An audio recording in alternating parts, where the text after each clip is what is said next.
नमस्कार। उत्तर प्रदेश की खबरों में आपका स्वागत है। मैं हूं मनोज मानस। खबरों का रुख करेंगे उससे पहले देख लेते हैं इस वक्त की अहम सुर्खियां। सीएम योगी का अधिकारियों को स्पष्ट निर्देश। बीड़ा में बनेगा एयरपोर्ट, रेलवे स्टेशन और लॉजिस्टिक पार्क। दिसंबर तक पूरा होगा गंगा एक्सप्रेसवे। सपा अध्यक्ष अखिलेश यादव का गाजीपुर दौरा। सपा प्रमुख सहित शिवपाल यादव और अन्य नेताओं का जमावड़ा। विधायक अंकित भारती के विवाह समारोह में होंगे शामिल। बसपा सुप्रीमो मायावती का सपा के मुस्लिम वोट बैंक में सेंधमारी की तैयारी। 18 मंडलों में संयोजकों के जरिए मुस्लिम मतदाताओं में पैठ बनाएगी पार्टी। लखनऊ के पारा थाना क्षेत्र में दो पक्षों के बीच मारपीट। बेखौफ दबंगों ने महिलाओं से भी किया भद्रता। असलाहा बंद होकर कई गाड़ियों से पहुंचे थे दबंग। बहराइच नाव हादसे में महिला की मौत। 13 नाव सवार तैरकर जान बचाने में कामयाब रहे। कोडियाला नदी में 8 लापता। एसडीआरएफ और पुलिस गोताखोर अभियान में जुटे। प्रदेश का सबसे प्रदूषित शहर रहा मेरठ। एनसीआर का दूसरा और देश का छठा सबसे प्रदूषित शहर की श्रेणी में शामिल रहा। आप देख रहे हैं के न्यूज, खबरों का सारथी। और अब खबरें विस्तार से। बरेली से अहम खबर है, जहां राष्ट्रपति द्रौपदी मुर्मू के चेंज ओवर में जुटा है प्रशासन। 4 नवंबर को यहां एयरपोर्ट पर होगा राष्ट्रपति चेंज ओवर। नैनीताल से हेलीकॉप्टर बरेली एयरपोर्ट पहुंचेंगे राष्ट्रपति। नैनीताल से हेलीकॉप्टर के माध्यम से बरेली एयरपोर्ट पहुंचेंगे राष्ट्रपति। बरेली से विमान द्वारा दिल्ली के लिए होंगी रवाना। वीवीआईपी मूवमेंट को लेकर अफसरों को जारी हुए हैं निर्देश।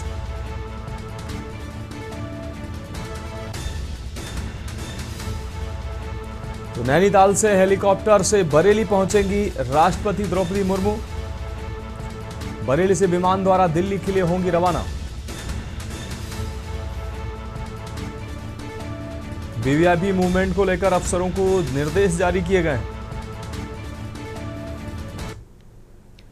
अब बढ़ेंगे अगली अहम खबर की ओर। नोएडा एयरपोर्ट पर शुरू हुआ फ्लाइट ट्रायल। आपको बता दें 2-2 घंटे चलेगा यह परीक्षण। रनवे से लेकर रडार तक टेस्टिंग होगी। डीजीसीए करेगा ट्रायल की निगरानी। सीएम योगी ने किया जनसभा स्थल का निरीक्षण। प्रधानमंत्री नरेंद्र मोदी करेंगे उद्घाटन। लाइटिंग और टेक ऑफ सिस्टम की जांच भी होगी। एयरपोर्ट तैयारियों को नई रफ्तार मिली है।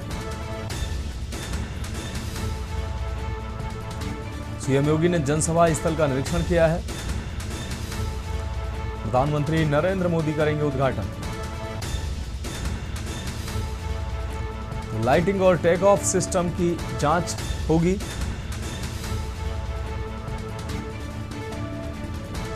एयरपोर्ट तैयारियों को मिली नई रफ्तार।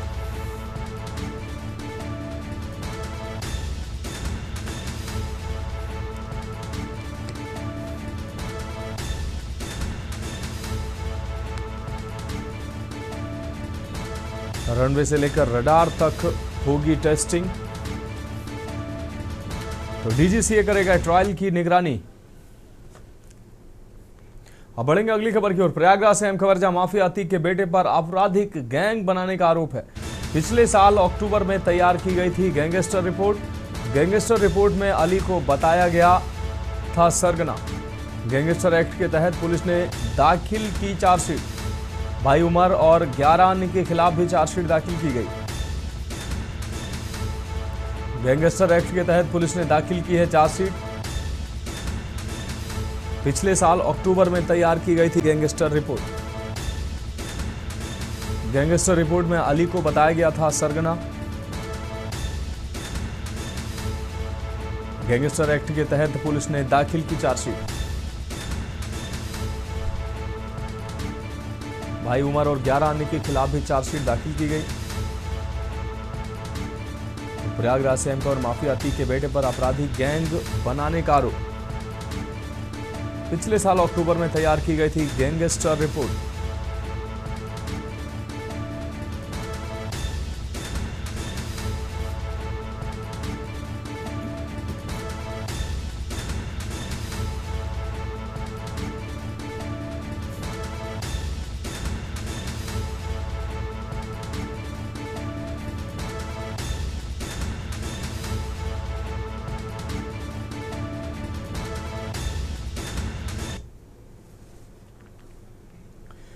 अब बढ़ेंगे अगली खबर की ओर। लखनऊ से अहम खबर, जहां दो पक्षों के बीच मारपीट का वीडियो वायरल हुआ है। आपको बता दें, जमीन विवाद में दो भाइयों की जमकर पिटाई हुई। बेखौफ दबंगों ने महिलाओं से भी अभद्रता की है। असलाह बंद होकर कई गाड़ियों से पहुंचे थे दबंग। एक युवक को असलहे के साथ पुलिस ने पकड़ा है। लखनऊ के पारा थाना क्षेत्र का यह पूरा मामला है। ये तस्वीरें सामने आई हैं। असलहा बंद होकर कई गाड़ियों से पहुंचे दबंग। बेखौफ दबंगों ने महिलाओं से भी अभद्रता की है। ये सीसीटीवी फुटेज सामने आया, आप देख सकते हैं। असलाह बंद होकर कई गाड़ियों से पहुंचे थे दबंग और महिलाओं से भी अभद्रता की है। एक युवक को असलहे के साथ पुलिस ने पकड़ा है। लखनऊ के पारा थाना क्षेत्र का यह पूरा मामला है। दो पक्षों के बीच मारपीट का यह वीडियो सामने आया है। जमीन विवाद में दो भाइयों की जमकर पिटाई की गई है। बेखौफ दबंगों ने जमकर पिटाई की है, महिलाओं से भी अभद्रता की है। बेखौफ दबंगों ने महिलाओं से भी अभद्रता की है। दो पक्षों के बीच मारपीट का ये वीडियो। गाड़ियों पर सवार होकर पहुंचे दबंग, जमकर दो भाइयों की पिटाई की है। जमीन विवाद में ये पूरी घटना सामने आई है। ये सीसीटीवी फुटेज सामने आया है, आप देख सकते हैं। गाड़ियों पर सवार होकर पहुंचे दबंगों ने भाइयों को जमकर पीटा है। चेहरा एकदम क्लियर हो गया।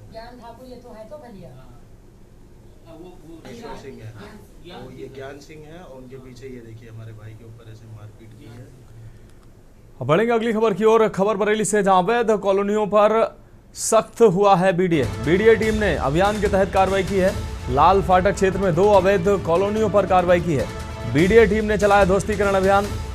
रामेश्वर धाम कॉलोनी में बिना स्वीकृति हुआ था निर्माण। सड़क व बाउंड्री वाल बनाकर चिन्हीकरण किए गए थे प्लाट। दूसरी साइड में भी कराया गया था मनमाना विकास। विशेष कार्याधिकारी ने किया परिवर्तन टीम का नेतृत्व। अजीत कुमार सिंह के नेतृत्व में चलाया गया बुलडोजर।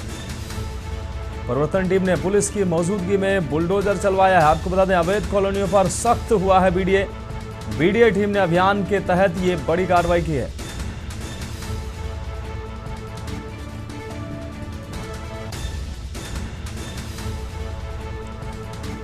अजीत कुमार सिंह के नेतृत्व में ये बुलडोजर की कार्रवाई की गई है। परिवर्तन टीम ने पुलिस की मौजूदगी में बुलडोजर की कार्रवाई की। अब बढ़ेंगे अगली खबर की ओर। सोनभद्र से अहम खबर, जहां जिले में चक्रवाती तूफान मोंथा का असर देखने को मिला है। तूफान से किसानों के फसल को भारी नुकसान हुआ है। धान की खड़ी फसल बर्बाद हुई है। सब्जी और दलहन के फसल को भी नुकसान हुआ है। नुकसान का अनुमान अगले 2 दिनों के लिए जिले में चक्रवाती तूफान का असर रहेगा। वहीं नुकसान का आकलन भी किया जा रहा है। तो नुकसान का अनुमान फिलहाल अगले 2 दिनों के लिए जिले में चक्रवाती तूफान का असर रहेगा। अचानक बारिश से ठंड और नमी भी बढ़ गई है। लगातार रुक रुक कर बारिश से जनजीवन भी प्रभावित हुआ है। जिले में चक्रवाती तूफान मोंथा का असर साफ तौर पर देखा जा रहा है।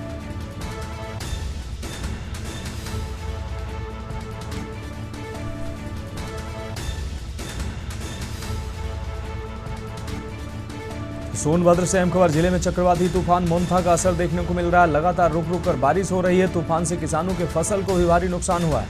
आप तस्वीरों में देख सकते हैं, खड़ी धान की फसल जो है वो बर्बाद हुई है। फलों और सब्जियों के पर भी, सब्जी और दलहन के फसल को भी भारी नुकसान हुआ है।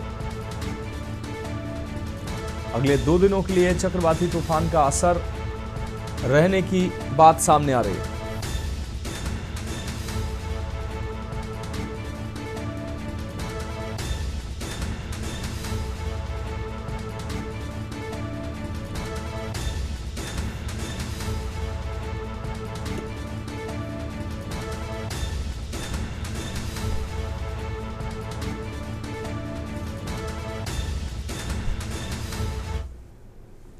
अब बढ़ेंगे अगली खबर की ओर। नोएडा से अहम खबर, जहां शेयर ट्रेडिंग के नाम पर 1.36 करोड़ की ठगी की गई है। कारोबारी दंपति बने हैं साइबर ठगों का शिकार। जेपी विस्टाउन सेक्टर 126 में ठगी हुई है। पति ने 70 लाख से ज्यादा किए ट्रांसफर। पत्नी ने 65 लाख से अधिक निवेश किया।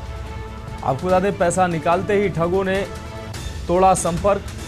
साइबर क्राइम थाने में एफआईआर दर्ज की गई। पुलिस जांच में जुटी हुई है, आरोपियों की तलाश भी जारी है।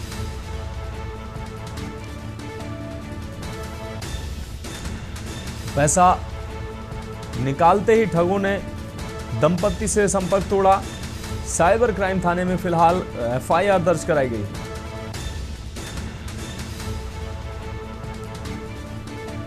पुलिस जांच में जुटी हुई है, आरोपियों की तलाश कर रही है। तो नोएडा से अहम खबर, शेयर ट्रेडिंग के नाम पर 1,36 लाख रुपए की ठगी की गई है। कारोबारी दंपत्ति साइबर ठगों के शिकार बने हैं।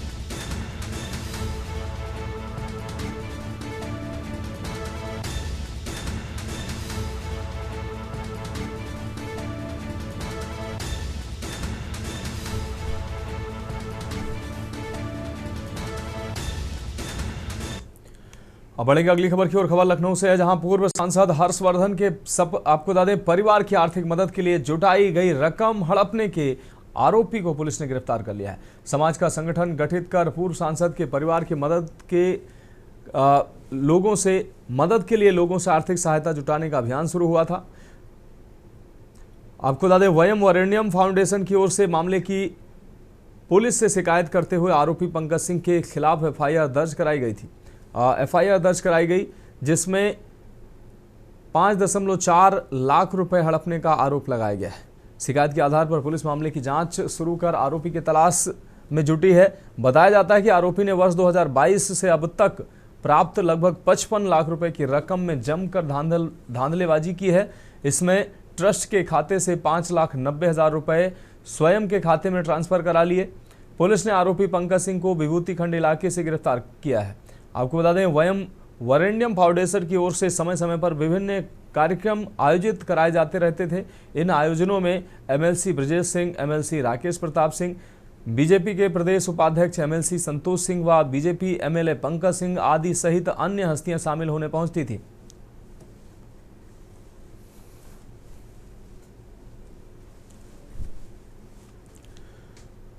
अगली खबर का रुख करेंगे जनपद बहराइच से। अगली अहम खबर है, जहां भरथापुर गांव में 3 तरफ से नदी और एक तरफ जंगल से घिरा इलाका एक बार फिर हादसे का गवाह बन गया। ग्रामीणों के पास आने जाने का कोई सुरक्षित साधन नहीं, जिससे बाजार तक नाव से सफर करना मजबूरी बन गया। इसी सफर ने कुछ लोगों के लिए अंतिम यात्रा का रूप तय कर दिया। कल शाम 6 बजे हुई इस घटना के बाद एसएसबी, उप जिलाधिकारी और प्रशासनिक टीम मौके पर कैंप किए हुए हैं। कल शाम को यह घटना घटित हुई है। आपको बता दें बीडीआरएफ और एसडीआरएफ की टीमें रेस्क्यू में जुटी हुई हैं। अब तक 8 लोग लापता हैं, जिनमें 5 मासूम बच्चे भी शामिल हैं।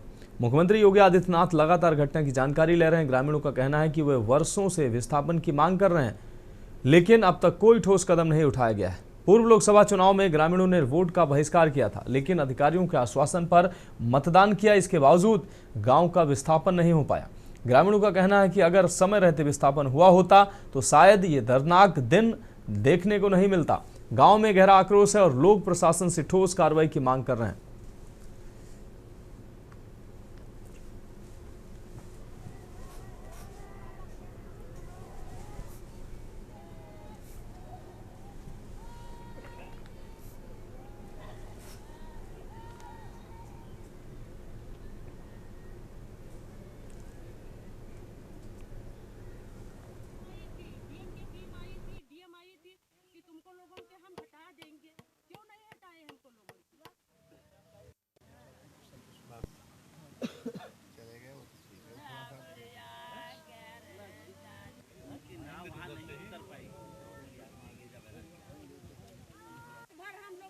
भागते हैं, इधर भागते हैं, उधर भागते हैं।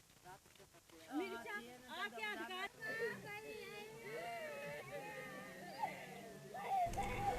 तो बहराइच से खबर हम आपको दिखा रहे हैं। जनपद बहराइच के सोजोली इलाके में हुए नाव हादसे के बाद एक तरफ गांव में कोहराम है तो दूसरी तरफ प्रशासनिक अधिकारियों में हड़कंप मचा हुआ है। जिलाधिकारी के अनुरोध पर शासन की तरफ से मौके पर एनडीआरएफ, एसडीआरएफ एवं फ्लड पीएससी की टीम को रेस्क्यू के लिए बुलाया गया। नदी में अधिक गहराई एवं अंधेरा काफी होने की वजह से रेस्क्यू टीमों को कठिनाइयों का सामना रात में करना पड़ा। वहीं दूसरी तरफ इस बिहड़ इलाके में जंगली हाथियों का खौफ भी रेस्क्यू में बाधा उत्पन्न कर रहा है। लिहाजा अब तक 8 लोगों की तलाश के लिए एनडीआरएफ, एसडीआरएफ एवं फ्लड पीएससी की टीम को तैनात कर दिया गया है। घटनास्थल पर पहुंचे जिलाधिकारी अक्षय त्रिपाठी ने बताया कि घनघोर अंधेरा होने की वजह से पानी के भीतर रेस्क्यू करने में रात में तमाम दिक्कतों का सामना करना पड़ रहा था। ऐसे में बाहर से कई टीमों को रेस्क्यू के लिए बुलाया गया। जिलाधिकारी ने बताया कि नाव पर कुल 22 लोग सवार थे, जिनमें से 13 लोगों को सकुशल बचा लिया गया, जबकि 8 लोगों की तलाश अभी भी की जा रही है। प्रशासन को इस बात की चिंता है कि लापता 8 लोगों में 5 बच्चे हैं, 1 महिला है व 2 पुरुष नाविक शामिल हैं। रेस्क्यू का नेतृत्व कर रहे डीएम अक्षय त्रिपाठी ने कहा कि हर एक लापता का रेस्क्यू ऑपरेशन लगातार जारी रहेगा।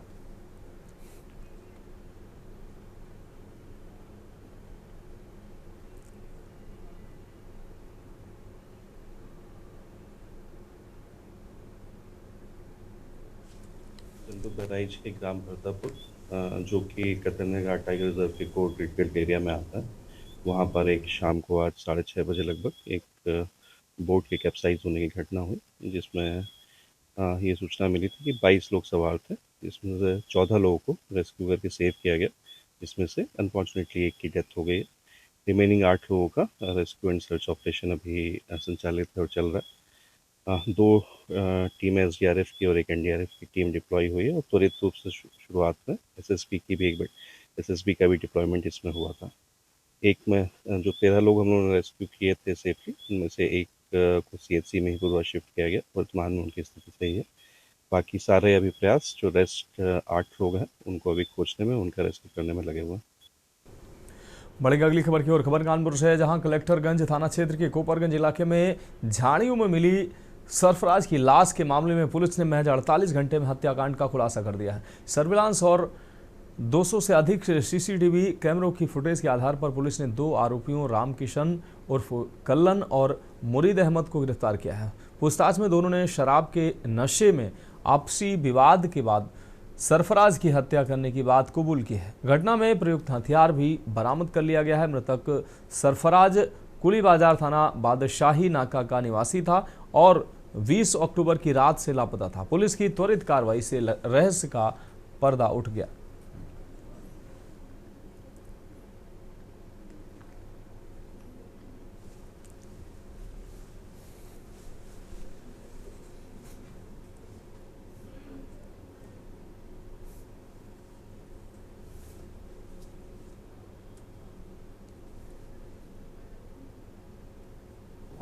दिनांक 25/10/25 को सुबह 9:15 बजे करीब थाने पर सूचना प्राप्त हुई। कोपरगंज स्थित रोड पे एक डेड बॉडी झाड़ियों में मिली है। बाद में वहाँ पे स्थानीय लोगों से पहचान कराई गई, जिसका नाम सरफराज कुली बाजार बादशाही नाका क्षेत्र का निवासी निकला। परिवार से संपर्क करने पर पता लगा कि ये 20/21 की रात से घर नहीं आया है। उसके बाद थाने पे स्थानीय पुलिस व सर्विलांस की टीम की मदद से इस घटना के अनावरण के लिए टीमें लगाई गई, जिसमें कुल 2 आरोपी जो हत्या करना और घटना को कारित करना स्वीकार किया है। हम बढ़ेंगे अगली खबर की ओर। खबर बहराइच से है, जहां सीएम योगी आदित्यनाथ की संवेदनशीलता ने कमिश्नर व आईजी को रात में ही जिले के सुजौली थाना क्षेत्र स्थित भरतापुर पहुंचना पड़ा है। घटना स्थल पर पहुंचकर देवीपाटन मंडल के कमिश्नर शशिभूषण लाल व आईजी अमित पाठक ने पीड़ित परिजनों सहित अन्य ग्रामीणों से संवाद किया। उन्होंने भरोसा दिलाया कि मुख्यमंत्री ने हादसे का संज्ञान ही नहीं लिया, बल्कि लगातार नजर भी बनाए हुए हैं। राहत एवं बचाव कार्य निरंतरता से जारी रखकर लापता सभी लोगों की तलाश कराई जाएगी। पीड़ित परिवारों से मुलाकात के बाद आईजी ने बताया कि हादसा शाम तकरीबन 6:15 बजे हुआ है। सभी नाव सवार खेरठिया बाजार से खरीदारी कर अपने घर जा रहे थे। तेज धारा में नदी में मौजूद पेड़ से टकराकर अनियंत्रित नाव पलटने का दावा किया गया। नाव में कुल 22 लोगों के सवार होने और 13 लोगों के सकुशल बचने की पुष्टि हुई है। आपको बता दें, हादसे में एक महिला की मौत की भी बात स्वीकार की है। उन्होंने बताया कि 5 बच्चों सहित अभी कुल 8 लोग लापता हैं, जिनकी तलाश की जा रही है। फिलहाल शासन के निर्देश पर जिले के सभी उच्च अधिकारी मौके पर मौजूद हैं, लगातार नजर बनाए हुए हैं। साथ ही एनडीआरएफ, एसडीआरएफ, फ्लड पीएससी और स्थानीय गोताखोर लगातार तलाश में जुटे हुए हैं। आपको बता दें कि नदी और जंगल के पास स्थित गांव विकास से अछूता है। भौगोलिक कारणों से सड़क का निर्माण न होने से ग्रामीणों को नावों से आवागमन को मजबूर होना पड़ता है।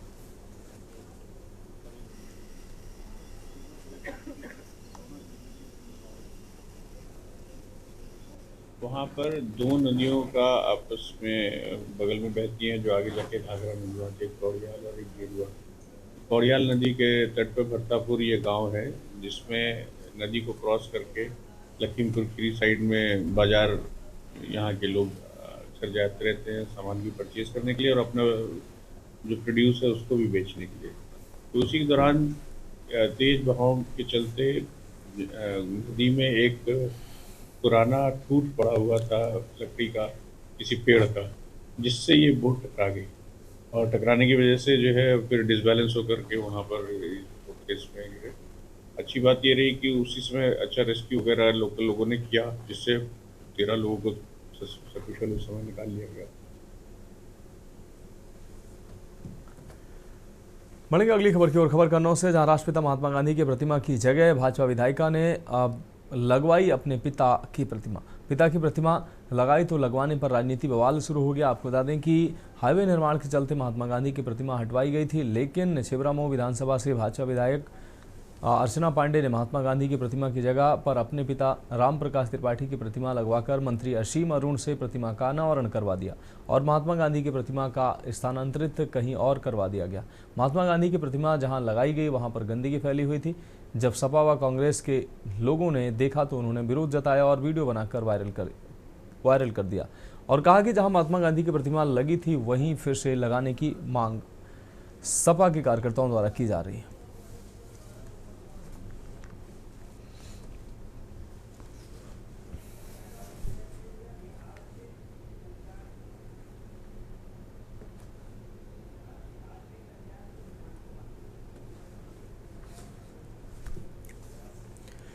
और सीधे आपको लिए चलते हैं बिहार के कल्याणपुर विधानसभा में, जहां उत्तराखंड के मुख्यमंत्री पुष्कर सिंह धामी जनसभा को संबोधित कर आपको सुनाते हैं क्या कुछ कह रहे हैं।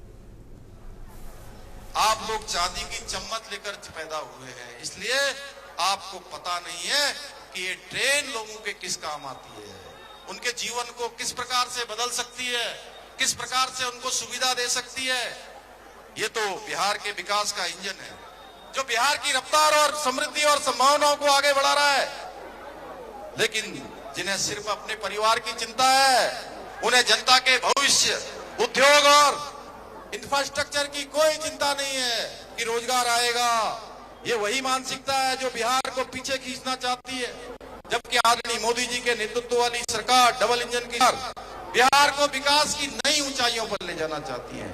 आज आदरणीय मोदी जी के नेतृत्व में सनातन का भी जय घोष पूरी दुनिया के अंदर गूंज रहा है। हम सबको याद होगा 500 सालों से लगातार प्रतीक्षा होती रही, कई पीढ़ियां खप गई कि भगवान राम का अयोध्या में दिव्य और भव्य मंदिर बनना चाहिए। ये मंदिर बनाने का काम भी प्रधानमंत्री मोदी जी के नेतृत्व में संपन्न हो गया।